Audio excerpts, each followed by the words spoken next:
Tahapan pilkada serentak telah memasuki masa tenang jelang hari pencoblosan 27 November mendatang. Tapi masa tenang jelang pencoblosan kerap dibayangi dengan masifnya praktek politik uang.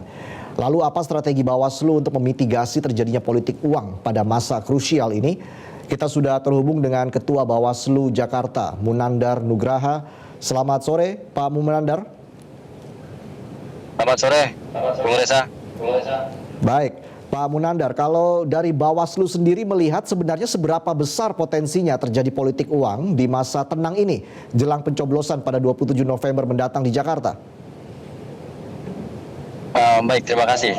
Memang kalau kita belajar dari pengalaman pemilu pilkada sebelumnya, potensi ini selalu ada. Karena memang semua kompetitor merasa ini menjadi penting untuk meraih kemenangan. Tapi dengan segala tenaga yang kita punya, kita sudah mengkonsolidasikan seluruh jajaran kita.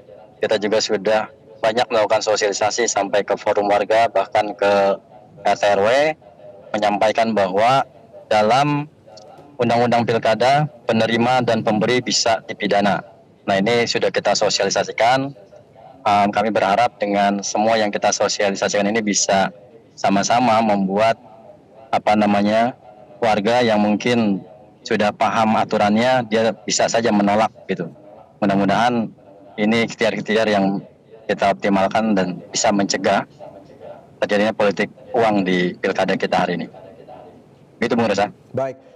Sebenarnya apa sih Pak tantangan terberat Bawaslu di lapangan begitu ya dalam berperang melawan politik uang, dan strategi Bawaslu untuk memitigasi terjadinya politik uang jelang pencoblosan ini apa saja Pak? Fokusnya akan kemana saja?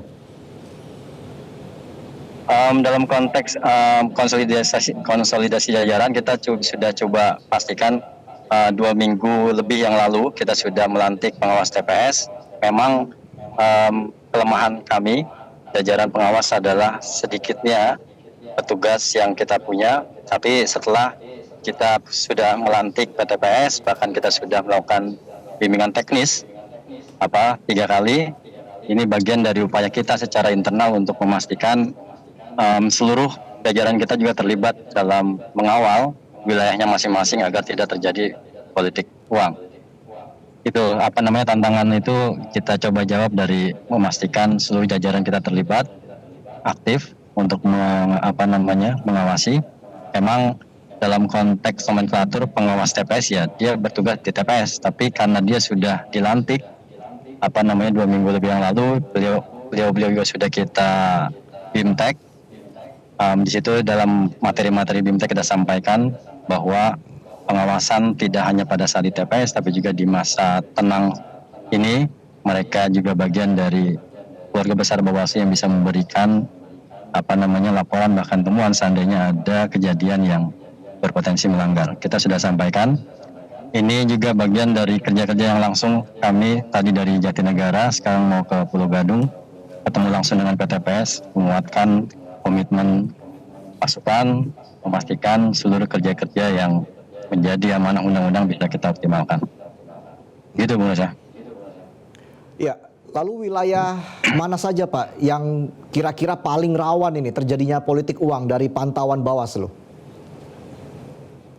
Kami sudah menyampaikan ya hasil pemetaan itu kepada KPU bahkan ke polisian, dan ini sudah kita konsolidasikan untuk sama-sama melakukan pencegahan supaya potensi yang mungkin ada itu bisa kita antisipasi bahkan kita nihilkan di lapangan. Datanya sudah kita sampaikan, dan memang kerawanan-kerawanan ini nggak cuma sebatas money politik yang mungkin bisa mencederai demokrasi kita, tapi juga kerawanan teknis yang kemarin pemilu yang lalu ada sekitar 17 TPS di Jakarta Utara yang akhirnya pemungutan suara ulang karena banjir. Nah, hari ini saya di dalam mobil dengan siang dan lampu mobil ini juga harusnya jam segini masih terang Jakarta, tapi karena pendung jadi agak gelap. Jadi mudah-mudahan ke pemetaan kerawanan banjir juga yang sudah kita buat itu bisa menjadi catatan buat KPU dan jajaran untuk mendirikan TPS yang bebas dari banjir. Itu menurut saya. Dan juga sudah memberikan laporan ke KPU soal wilayah mana saja yang begitu ya, yang memang rawan terjadinya praktek politik uang, begitu ya Pak Munandar? Sudah, karena memang kita yakini semua masalah yang ada dalam kepemiluan atau pilkada tidak mungkin bisa diselesaikan dengan Bawaslu sendiri. Kita harus berjaring dengan seluruh stakeholder dan kita pastikan semuanya bisa sinergi dan kerjasama untuk mengantisipasi segala potensi-potensi yang mungkin ada. Jadi kita sudah konsultasikan ke seluruh stakeholder, Bung Reza. Baik, tadi pagi ada apel siaga untuk pengawasan politik uang, begitu ya. Ini sebenarnya apel siaga ini atau tim ini apa saja kewenangannya dari tim patroli ini dan fokusnya akan di mana saja, Pak Munandar? Seluruh wilayah Jakarta sampai ke gang-gang lorong-lorong kota itu menjadi fokus pengawasan kita. Kita pastikan tidak ada praktek politik uang, bahkan tidak ada kampanye karena sudah jelas dalam aturan undang-undang pilkada kita dilarang kampanye di luar jadwal dan itu bisa potensi pelanggaran pidana kalau misalnya dilakukan. Ini akan kita coba optimalkan agar bisa kita cegah potensi-potensi itu. Baik, artinya saya tegaskan lagi ada tindakan yang memang akan ada sanksi yang cukup berat ya jika kemudian ditemukan ada paslon yang melakukan politik uang, begitu? Pasti Pak Bung Reza. Karena memang ini bagian dari tugas kita untuk memastikan supaya tidak ada kecurangan dan kita pastikan mudah-mudahan nanti siapapun yang terpilih menjadi gubernur dan wakil gubernur di DKI Jakarta ini adalah orang-orang yang memang menjadi pilihan warga Jakarta dan legitimate, tidak terjadi masalah kecurangan yang mungkin bisa mengganggu legitimasinya, gitu. Faktor apa saja Pak selama ini yang ditemukan oleh Bawaslu begitu ya, yang ikut mempengaruhi masih terjadinya praktek politik uang di masa tenang? Kalau dari catatan pemilu pilkada yang lalu mungkin karena minimnya pemahaman atau mungkin kurang tahuan ya warga masyarakat yang dia tahu ini ada bintisan dari paslon, ya udah terima aja. Padahal ada konsekuensi bahwa menerima bahkan memberi dan menerima dalam konteks politik uang di pilkada ini bisa terjerat pelanggaran pidana. Baik. Di masa tenang ini kan juga ada aturan begitu ya, ketentuan terkait dengan penertiban atribut dan juga kegiatan kampanye begitu. Sejauh ini apakah ada temuan-temuan pelanggaran begitu Pak? Semalam kita sudah berkolaborasi ya dengan pemerintah daerah, dengan KPU dan seluruh jajaran. Kita sudah berkeliling dan mencopot seluruh APK yang sudah dibuat dipasang pada saat kampanye, bahkan PJ Gubernur juga sudah turun langsung memulai penertiban APK itu. Jauh ini sejak tadi kami pagi kumpul bersama dengan seluruh jajaran. Sebelum kumpul kita minta laporan bagaimana pada saat dari rumah masing-masing menuju kantor Bawaslu untuk kita apel, apakah masih ditemui APK yang masih terpasang, dan alhamdulillah tadi laporannya sudah bersih. Gitu Mas. Baik, lalu juga kalau kita bicara soal mitigasi potensi kecurangan di klaster jelang pencoblosan begitu ya, bagaimana Bawaslu menjamin bahwa ASN netral dan juga aparat negara lainnya netral begitu dari level atas sampai ke RT RW, Pak Munandar? Kami bersyukur sekali di DKI Jakarta ya, karena sebelumnya memang ada instruksi dari Bawaslu RI agar seluruh jajaran provinsi dan kabupaten kota melakukan deklarasi netralitas ASN. Nah, ketika itu kami konsolidasikan dengan PJ Gubernur, beliau sangat appreciate dan itu komunikasi terbangun ya. Saya nggak sengaja waktu itu ada acara di Sentul, kebenaran juga hadir Kapolda dan Kejati yang baru. Kami kenalan, akhirnya untuk di Jakarta itu kita selenggarakan bukan hanya netralitas, deklarasi netralitas ASN, tapi juga netralitas TNI Polri. Nah, pada saat kami konsolidasikan agenda ini untuk kemudian dilaksanakan, justru PJ Gubernur dengan jajaran memberikan apresiasi yang sangat tinggi, meminta kira-kira mungkin nggak kalau kita bikin netralitas RT RW juga. Saya bilang kalau RT RW se-Jakarta dikumpulin ini kayaknya butuh waktu yang cukup untuk kita persiapan.